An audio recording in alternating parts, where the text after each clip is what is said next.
Welcome back to the Cash Kicks channel for expert sports analysis, the best team picks, total picks, and in-depth breakdowns based on previous performances. Stay ahead of the game with our winning insights.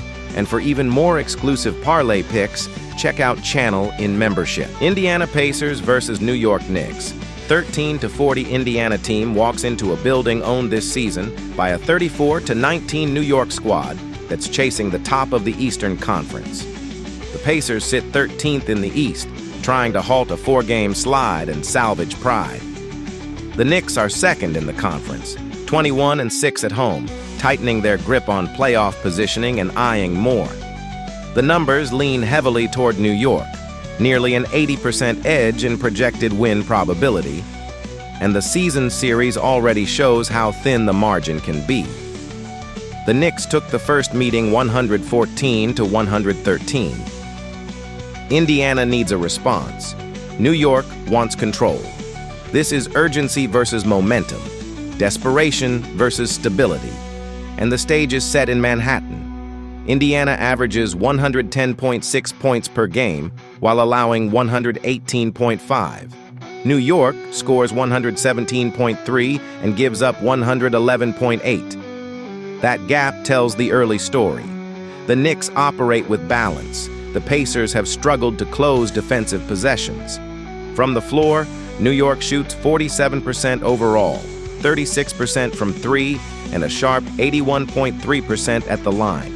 Indiana connects at 45%, 34% from deep, and 74.9% at the stripe.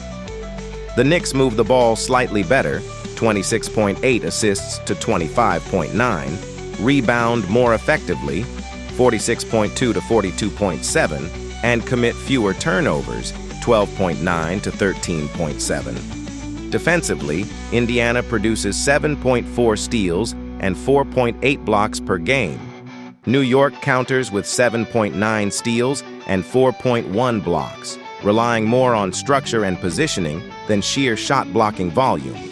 The offensive engines are clear. Pascal Siakam leads Indiana with 23.6 points and 6.7 rebounds, shooting 48.2% from the field. Andrew Nembhard adds 17.4 points and 7.5 assists, hitting 44.5% overall and 36.4% from three. Benedict Mathurin chips in 17.8 per game. For New York, Jalen Brunson orchestrates everything. 27.1 points and 6.1 assists on 46.9% shooting, 37.5% from three, and 84.9% at the line. Karl Anthony Towns provides interior gravity with 19.7 points and 11.9 rebounds, stretching the floor at 35.3% from deep while converting 85.3% from the stripe. OG Anunoby adds 16.6 points and 1.7 steals, anchoring the perimeter defense. The stylistic divide is pronounced. Indiana prefers pace and ball movement but often trades baskets. New York operates with half-court precision, strong rebounding structure, and late-game shot creation. The defining theme, Indiana's offensive talent versus New York's defensive balance and rebounding edge. If the Pacers cannot control the glass, the Knicks' efficiency compounds quickly. Recent form reinforces the tension. Indiana has dropped 4 of its last 5, losses to Toronto, 122-104, Utah, 131-122, Houston, 118-114, and a tight defeat to Milwaukee, 105-99, with one win over Atlanta, 129-124. The offense flashes, but defensive lapses late have proven costly. New York has won 4 of its last 5, victories over Boston, 111-89, Detroit, 118-80, Denver, 134-127 in double overtime, Washington, 132-101, and a loss to the Lakers, 112-100. The Knicks are scoring freely and defending with purpose. Blowouts at home signal confidence. They are not just winning, they're controlling games. At the center of this matchup is Brunson versus Siakam, control versus versatility. Brunson's 27.1 points come with surgical precision. He scores at all three levels, manipulates pace, and closes games. His 2.9 made threes per night at 37.5% stretch defensive coverage, and his near 85% free throw shooting makes him lethal in late possessions. Siakam counters with power and fluidity. He scores 23.6 per game, hits 37.2% from beyond the arc, and draws contact consistently. His ability to operate from the elbows and attack mismatches gives Indiana its best pathway to sustained offense. Towns adds a second layer to New York's star equation. His 11.9 rebounds per game dwarf Indiana's team rebounding numbers outside Siakam, and his inside-out skill set forces big defenders into space. If Towns controls the paint and Brunson dictates tempo, the Knicks tilt the floor. Tactically, Indiana must protect the defensive glass. The Knicks' 46.2 rebounds per game versus Indiana's 42.7 suggests second-chance opportunities could swing momentum early. Transition defense becomes critical. New York punishes missed assignments with quick ball reversals and corner threes. Indiana's path lies in spacing and quick decision-making. Nembhard's 7.5 assists per game are essential. He must collapse the defense and generate clean perimeter looks. The Pacers also need to manage turnovers. Their 13.7 per game feed directly into New York's structured half-court offense. Bench production is another pivot point. New York's depth, including strong interior defense from Mitchell Robinson, 1.1 blocks per game, reinforces rim protection when rotations tighten. Indiana must match that energy defensively to avoid long scoring droughts. Late game, the edge belongs to New York. Brunson's shot creation and Towns' ability to stretch or post give the Knicks multiple options under pressure. Indiana has struggled to string together defensive stops in closing stretches, particularly against efficient offenses. The projection reflects the evidence. New York's offensive efficiency, rebounding advantage, and home dominance create a measurable cushion. Indiana's offense can keep it competitive for stretches, but defensive consistency remains a hurdle. After analyzing both teams, my first pick for this match is New York Knicks winner. The defining edge is balance, scoring efficiency paired with rebounding control. In a game where pace may fluctuate, New York's structure and late-game poise should ultimately separate them. At Madison Square Garden, momentum meets opportunity, and the Knicks are positioned to seize it. My second pick for this match is total over 220.5, Los Angeles Clippers versus Houston Rockets. The stage is set in Houston. The Los Angeles Clippers arrive at 25-27, ninth in the Western Conference, fighting to climb out of the play-in range. The Houston Rockets stand 32-19, fourth in the West, protecting home court and eyeing separation in a crowded top tier. Houston has already taken control of the season series, and the numbers lean their way again. A projected edge of roughly 65% reflects a team that has been steadier, deeper, and more explosive. For the Clippers, this is more than a road game. It's a measuring stick. For the Rockets, it's a chance to tighten their grip on the conference race. Houston averages 115.1 points per game to the Clippers' 112.4.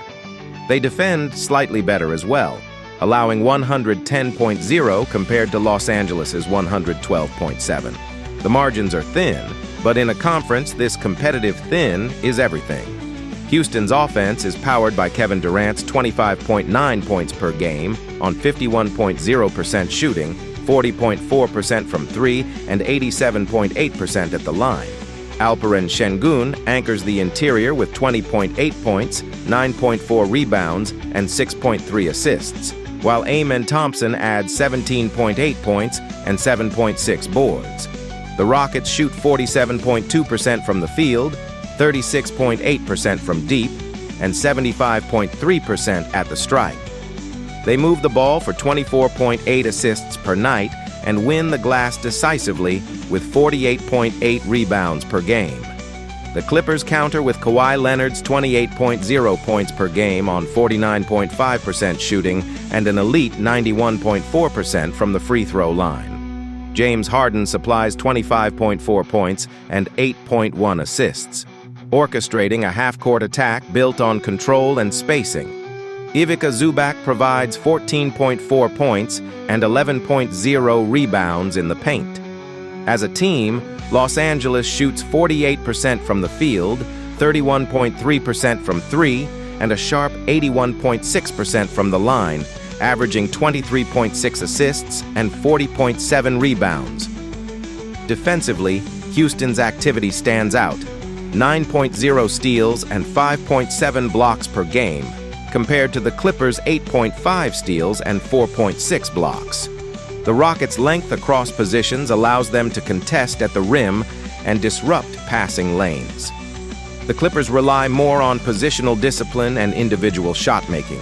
The defining theme is clear: Houston's rebounding force and defensive length versus Los Angeles's star-driven shot creation and free throw efficiency. One team pressures the paint and the glass. The other thrives on precision in the half-court. Recent form adds urgency. The Clippers have split their last five, a tight 115-96 win over Minnesota, followed by losses to Sacramento, Cleveland, and Philadelphia, before bouncing back with a 117-93 victory over Phoenix. Their offense has fluctuated, ranging from 93 to 117 points, reflecting a search for rhythm.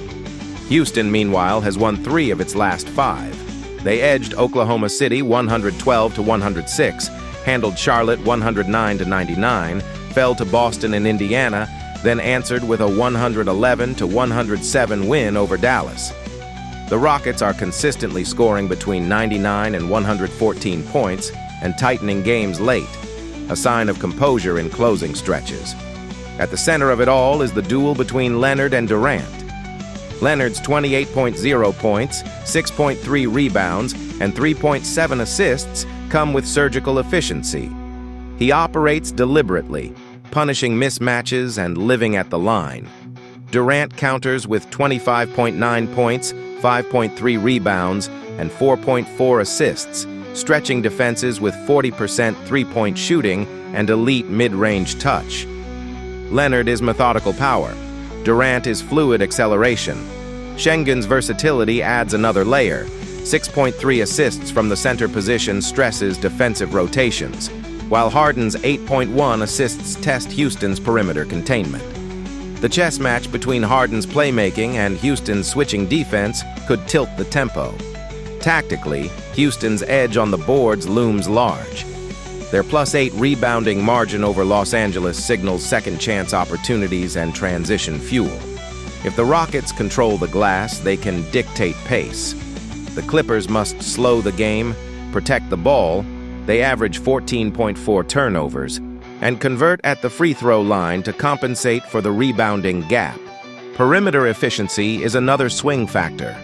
Houston hits 36.8% from three. Los Angeles sits at 31.3%.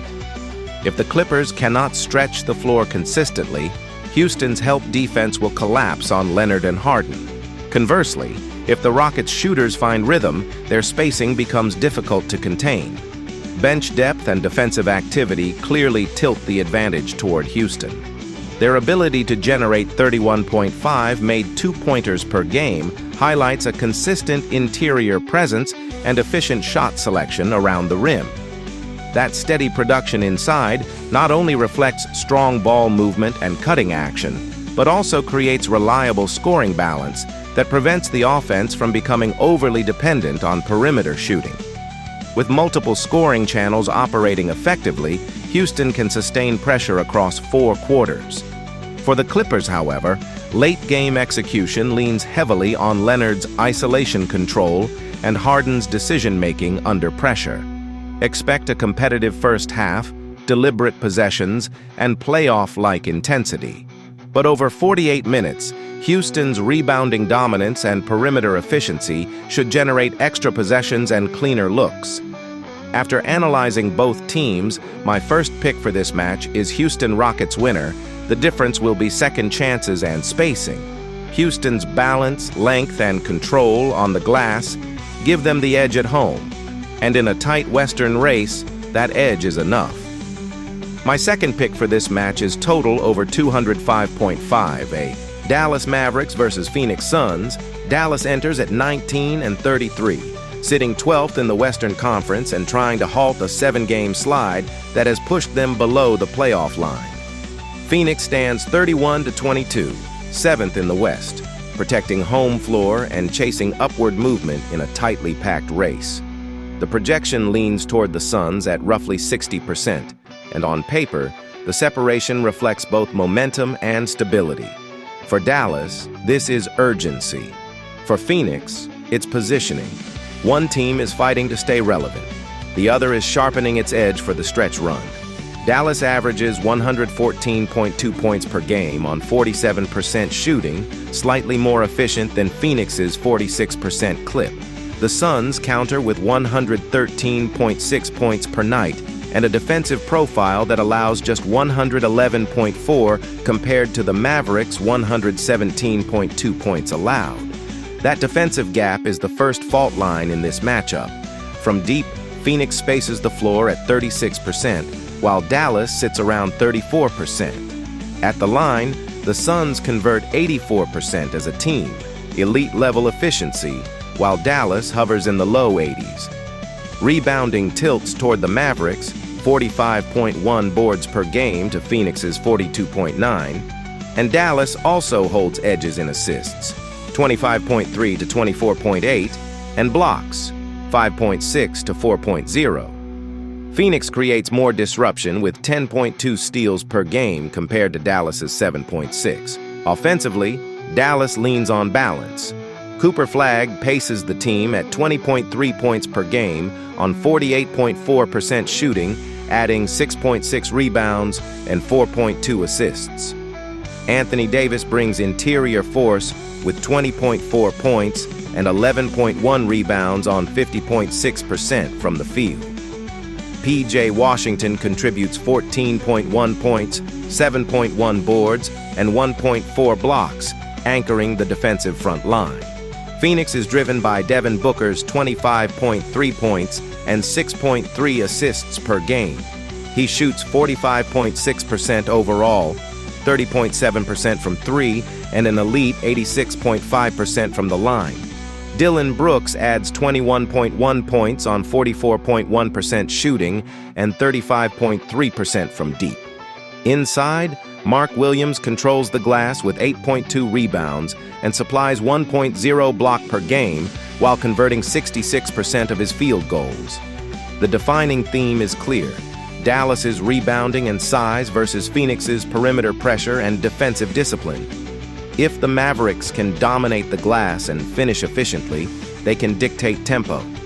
If the Suns turn this into a half-court execution battle, their defensive consistency becomes decisive. Recent form sharpens that contrast. Dallas has dropped 5 straight.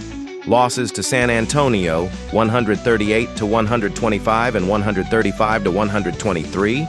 Boston, 110-100. Houston, 111-107. And Charlotte, 123-121.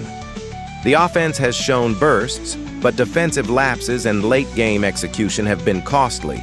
They're scoring, but they're leaking points at critical stretches. Phoenix has split its last 5, but the trajectory is steadier. They handled Portland 130-125 and Cleveland 126-113, while losses to Philadelphia 109-103, Golden State 101-97, and the Clippers 117-93 exposed shooting inconsistency.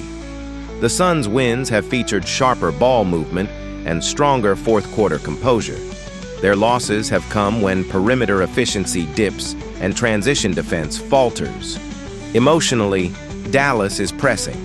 Phoenix is recalibrating. The centerpiece duel belongs to Booker and Flagg. Booker operates with surgical control, probing, drawing contact, and living at the free throw line where he's nearly automatic. His 6.3 assists show he's not just scoring, He's orchestrating. When his pull-up jumper falls, Phoenix's offense breathes. Flagg answers with versatility.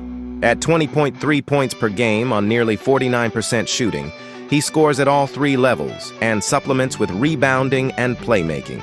He doesn't dominate the ball as heavily as Booker, but his efficiency and defensive activity make him a two-way catalyst. Around them, Davis's interior presence and Williams's rim efficiency could quietly decide second-chance opportunities. Tactically, this matchup hinges on defensive resistance and the ability to dictate tempo. Phoenix allows 6 fewer points per game than Dallas, a subtle but meaningful gap in a contest where both teams hover around 114 points offensively. In a game projected to be tightly contested, those marginal defensive advantages can compound over 4 quarters. If the Suns disrupt passing lanes, generate steals, and quickly convert those takeaways into transition opportunities, they can push Dallas into rushed possessions and uncomfortable shot selection. Conversely, if the Mavericks control the defensive glass and limit their turnovers, already averaging 14.1 per game, they can methodically slow the pace, reduce Phoenix's transition chances, and manufacture high-percentage interior looks through disciplined half-court execution. Watch the perimeter containment, Brooks's physical defense against Dallas's wings, Washington's help side rotations, Williams's rim protection versus Davis's strength. The bench scoring swings are subtle but critical. Phoenix's depth has been steadier, while Dallas's rotations have struggled to sustain defensive intensity for 4 quarters. Late game, execution favors Phoenix. They shoot better at the line, defend more consistently, and have the closer in Booker. After analyzing both teams, my first pick for this match is Phoenix Suns winner.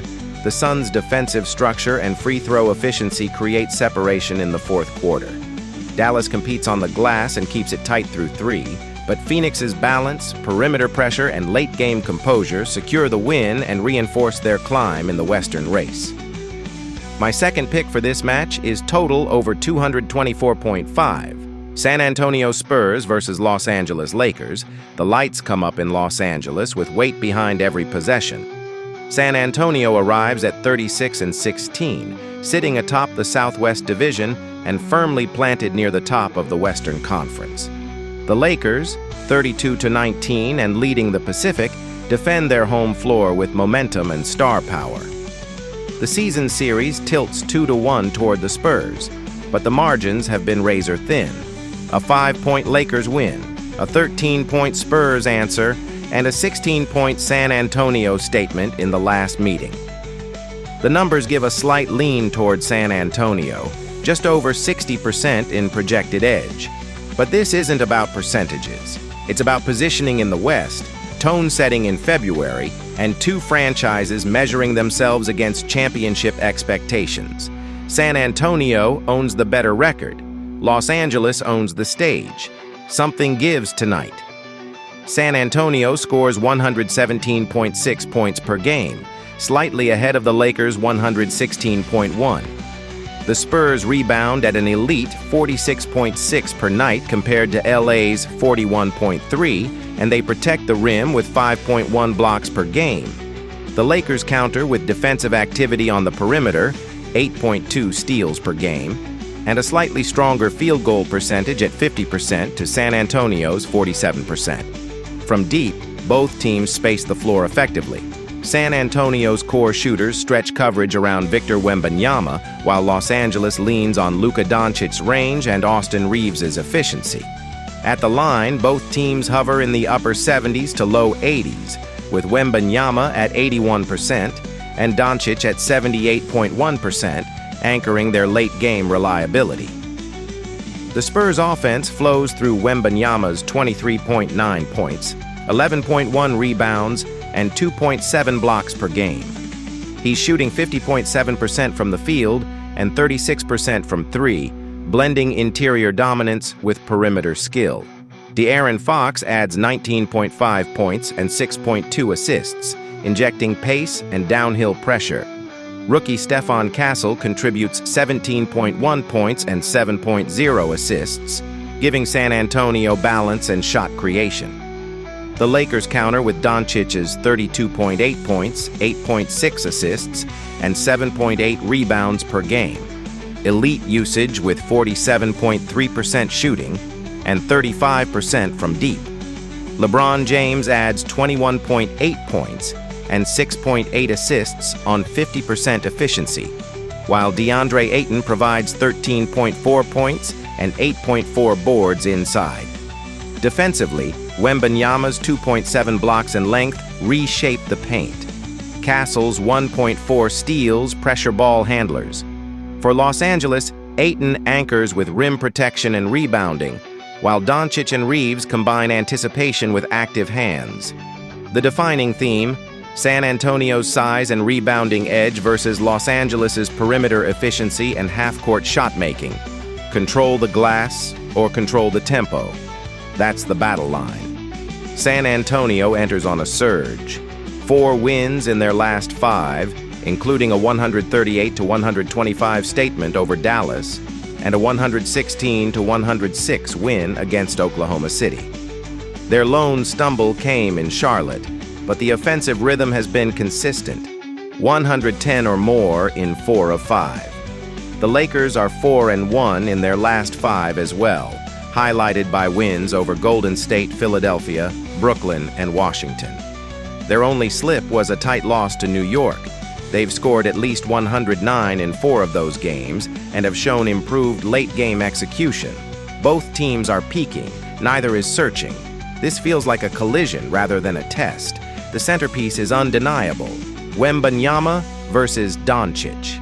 Wembanyama's efficiency, over 50% from the field, 36% from 3, 81% at the line, paired with 11 rebounds and near 3 blocks per game, makes him a two-way disruptor. He impacts pace, spacing, and defensive geometry every possession. Doncic operates with surgical control, 32.8 per game, nearly 9 assists, 7+ rebounds. He dictates tempo, manipulates coverage, and lives at the free throw line. His 10.4 made field goals per game on 22 attempts shows volume and confidence. When he's in rhythm, defenses bend. It's length versus leverage, vertical dominance versus ball-dominant orchestration. Whoever imposes style first shifts the night. San Antonio's rebounding advantage could be decisive. A 5-board gap per game translates to extra possessions, especially against a Lakers team that thrives when Doncic controls pace. If the Spurs win second-chance points and limit turnovers, they average 13.1 per game. They can slow LA's transition bursts. The Lakers' counter lies in efficiency and perimeter containment. At 50% shooting as a team, they punish defensive lapses. If Ayton holds position on Wembanyama without help, it frees LeBron and Reeves to stay home on shooters. Bench depth favors versatility for San Antonio, with contributors like Keldon Johnson and Devin Vassell stretching the floor. The Lakers' secondary unit must match that scoring pop to avoid leaning too heavily on Doncic's creation. Late game, it becomes execution. Doncic isolations, Wembanyama pick-and-pop actions, Fox pushing tempo, Reeves slipping screens. Every possession will feel deliberate. The X factor, rebounding discipline and foul management. If Wembanyama stays aggressive without foul trouble, San Antonio's defensive ceiling rises dramatically. If Doncic gets downhill and lives at the stripe, the Lakers dictate pace. After analyzing both teams, my first pick for this match is San Antonio Spurs winner. San Antonio's rebounding edge and interior length tilt the balance in a tight fourth quarter. Doncic will produce, he always does, but the Spurs' size, balance, and two-way control create just enough separation. On a night shaped by stars, depth and discipline decided. My second pick for this match is total over 224.5.